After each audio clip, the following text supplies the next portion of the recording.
नैव चापरम् अक्षयानंत बोधाय तस्मै सिद्धात्मने नमः।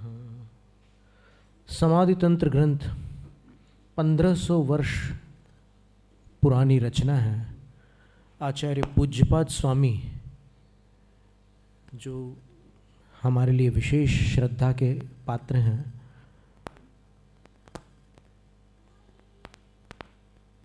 आचार्य पूज्यपाद स्वामी सभी विधाओं के विद्वान थे। उन्होंने छंद शास्त्र लिखा, उन्होंने अध्यात्म शास्त्र लिखा, उन्होंने व्याकरण लिखा, उन्होंने आयुर्वेद लिखा, उन्होंने सिद्धांत लिखा। सब विधाओं के विद्वान थे और उन्होंने भक्तियाँ लिखी। देखो, आज अपन देखते हैं कि जो ज़्यादा विद्वान हो जाते हैं वो भक्ति से थोड़ी दूर चले जाते हैं, और जो ज़्यादा भक्ति में जाते हैं वो विद्वत्ता से दूर चले जाते हैं, और जो भक्ति और विद्वत्ता में रहते हैं वो तपस्या से दूर रहते हैं। लेकिन इनमें ये त्रिवेणी संगम था। इनके पास भक्ति भी थी, इनके पास विद्वत्ता भी थी, और ये महान तपस्वी भी थे। और श्रवण बेलगोल के एक शिलालेख में संस्कृत भाषा है, लेकिन लिपि जो है वो पुरानी हड़े कन्नड़ है। उसमें लिखा है, श्री पूज्यपाद मुनिरप्रमितौषधर्दिर जीयाद विदेह जिन दर्शन पूत गात्र यत्पाद धौत जल सर्शन सत्प्रभावात कालाय संकिल तदा कनकी चकार। श्लोक का अर्थ ऐसा है, वसंत तिलक का छंद है, कि आचार्य पूज्यपाद मुनिराज की जय हो, जिन्होंने विदेह क्षेत्र जाकर के जिनेंद्र भगवान के दर्शन से अपने मानव शरीर को धन्य किया। श्लोक में लिखा है। अभी सब कुंद कुंद कुंद कुंद का ही नाम लेते हैं, एक ही आचार्य का नाम लेते हैं विदेह जाने वालों में, लेकिन ये पूज्यपाद स्वामी की वहाँ पर एक कारिका लिखी हुई है, श्लोक लिखा हुआ है कि जिसमें इनके विषय में लिखा है कि ये भी विदेह जा करके आए थे। और उसके बाद यहाँ आने के बाद काफ़ी समय तक वो मौन हो गए, एकदम अपने में लीन रहने लगे। फिर उन्होंने कुछ ग्रंथ रचनाएं की, कई ग्रंथ लिखे हैं उन्होंने, बहुत सारी रचनाएं उनकी, पर अद्भुत है, एक से बढ़कर एक है। शांत्यष्टक, जब वो विदेश से लौट रहे थे तो आकाश मार्ग से वो आ रहे थे, उनकी आँखों पर नीचे से सूर्य का प्रकाश पड़ा। आप देखिएगा कभी भी नीचे से जब लाइट पड़ती है आँखों में तो ज़्यादा खिंचाव आता है, सामने से पड़ेगी तो खिंचाव नहीं आएगा, लेकिन नीचे से अगर लाइट आएगी तो बहुत खिंचाव आता है। तो उनकी आँखों की ज्योति चली गई, और वो जब भारत लौट रहे थे तो बंकापुर में उतर गए और शांतिनाथ जिनालय में भगवान के चरण पकड़कर उन्होंने 8 काव्यों की एक छोटी सी स्तुति की, और अंतिम काव्य में उन्होंने भगवान से प्रार्थना की कि हे भगवान, आपके दर्शन बिना मेरी आंखें दुखी हैं। और बस जैसे ही उन्होंने स्तोत्र पूर्ण किया तो उनकी आंखें ठीक हो गई। और शताब्दियों से आज तक उस स्तोत्र को पढ़ने वाले अनेक भक्तों की आंखें भी ठीक हुई। दमोह के एक सज्जन है, उनको एलक विज्ञान सागर महाराज जी ने कहा कि तुम शांति अष्टक पढ़ा करो, तुम्हारी आंख अच्छी हो जाएगी। वो आखिरी नंबर का चश्मा था उनका, उससे अधिक नंबर वाले चश्मे बनते ही नहीं हैं। तो आज उनकी आंखें अच्छी हैं, वो प्रतिदिन भगवान को श्रीफल चढ़ा करके भक्ति करते हैं दमोह में। और ऐसे अन्य भी अनेक उदाहरण, यहाँ पूना में भी निगड़ी प्राधिकरण वाला जो जिनालय है, वहाँ के जो उपाध्यक्ष थे उस समय 2003 में SN पाटिल साहब थे, तो उनको भी आँखों में बड़ी कमज़ोरी आ गई थी। वो मोहित जो उनका नाती था, वो सामने खड़ा होता था तो भी उनको समझ में नहीं आता था कौन खड़ा है। तो उनकी जो श्रीमती थी वो शांति अष्टक का स्वाध्याय सुनती थी, तो उन्होंने कहा कि आप शांति अष्टक के माध्यम से शांतिनाथ भगवान की भक्ति करो, देखो क्या होता है। तो उन्होंने शांत्यष्टक की रिकॉर्डिंग सुनी और उनकी आँखों से वापस दिखना शुरू हो गया। ऐसे कई उदाहरण हैं, कितने लोग। एक मुनिराज का ऐसा उदाहरण है कि क्या बताएं, अद्भुत उदाहरण है वो उनकी आँखों की ज्योति चली गई तो 2 हफ्ते हो गए उनको कुछ दिख नहीं रहा था, तो वो भोजन पानी कुछ नहीं ले रहे थे। फिर अंततः शांत्यष्टक से उनकी ज्योति वापस आ गई और फिर वो आहार वगैरह लेने लगे। बड़नगर की घटना है ये। और वहाँ भी शांतिनाथ भगवान ही थे मूल नायक, जिस जिनाले में वो बैठे हुए थे, तो उनकी आंखें ठीक हो गई थी। और आंखें तो क्या, इससे और भी कई चीज़ें ठीक हो जाती है, आत्मा ठीक हो जाती है, शरीर की तो क्या बात है। तो आचार्य पूज्यपाद स्वामी के समाधि तंत्र का एक श्लोक हम आपके सामने रखते हैं। स्वप्ने दृष्टे विनष्टेपि न नाशोस्ति यथात्मनः तथा जागर दृष्टेपि विपर्यासा विशेषतः। क्या अद्भुत बात है।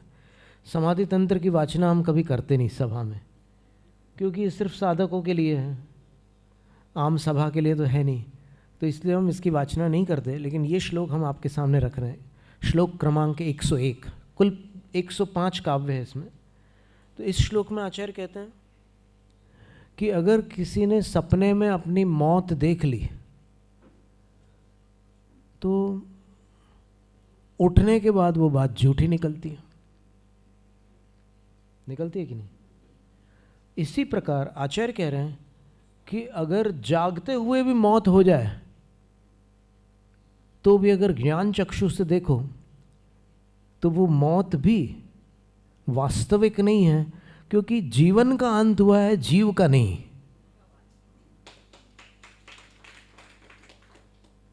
तो ये मृत्यु जो है, डेथ, ये एक रिलेटिव टर्म है।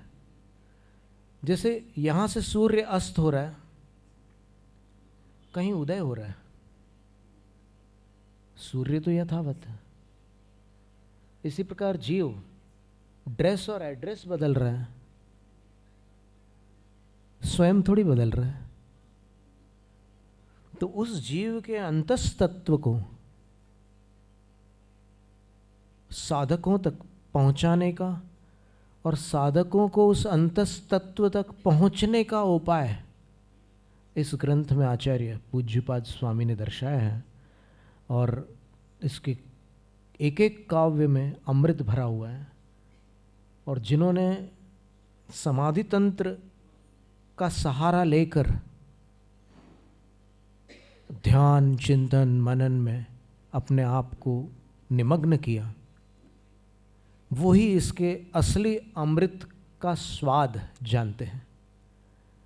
तो ऐसे इस ग्रंथ का हमने अन्वयार्थ किया था बहुत वर्षों पहले, और फिर धर्मराज जी ले गए थे और उसके बाद उन्होंने इसका अंग्रेज़ी रूपांतरण किया है। और रूपांतरण तो नहीं कह सकते, उसका आधार लेकर के फिर धर्मराज जी ने अपने पुरुषार्थ से अंग्रेज़ी भाषा में उसको लिखने का कार्य किया है। और चूंकि ये विदेशों में रह चुके हैं, इसलिए इनको पता है कि वहाँ के लोगों को कैसी इंग्लिश चाहिए होती है। तो उस टाइप की इंग्लिश में इन्होंने ये ग्रंथ अनुवादित किया है। तो बड़ी अच्छी बात है, प्रसन्नता की बात है। आज इसी का विमोचन हुआ था। जैनम जयतु शासन।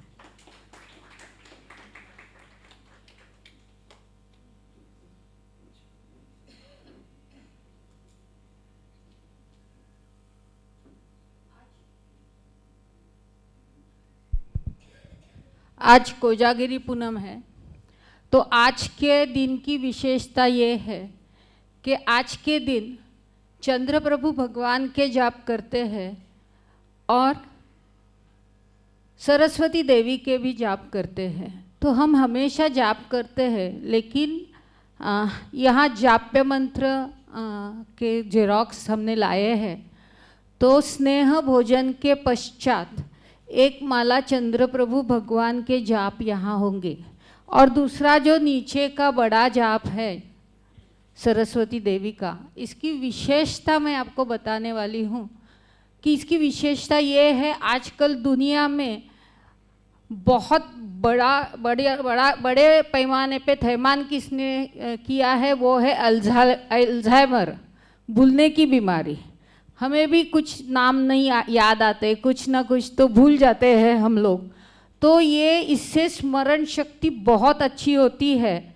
तो ये बड़े जाप की 11 माला कोजागिरी के रात में चंद्र प्रकाश में जपने से आपकी मेमोरी बहुत अच्छी हो जाती है और ग्रहण शक्ति, स्मरण शक्ति, सभी ज्ञान रिलेटेड सभी शक्तियाँ आपकी पूर्ववत हो जाती है, पहले से भी अच्छी हो जाती है। जिन्हें पढ़ने में कोई तकलीफ है उनके लिए खासकर ये जाप कहे गए हैं।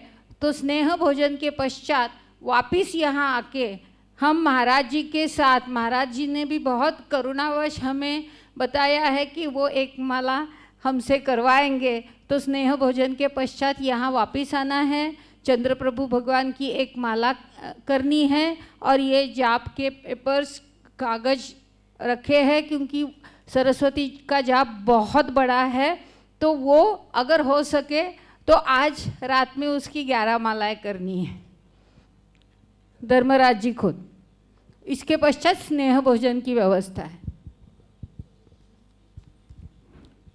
जब हमारे गुरु विद्यमान रहते हैं तो शिष्य को अपनी ज़बान चलानी नहीं होती है, क्योंकि ये शिष्टाचार का प्रतीक नहीं है। इसीलिए महाराज जी से आज्ञा मानकर, आज्ञा पूछकर मैं 2 शब्द कुछ कहने का प्रयास करूंगा। महाराज जी, ये आज का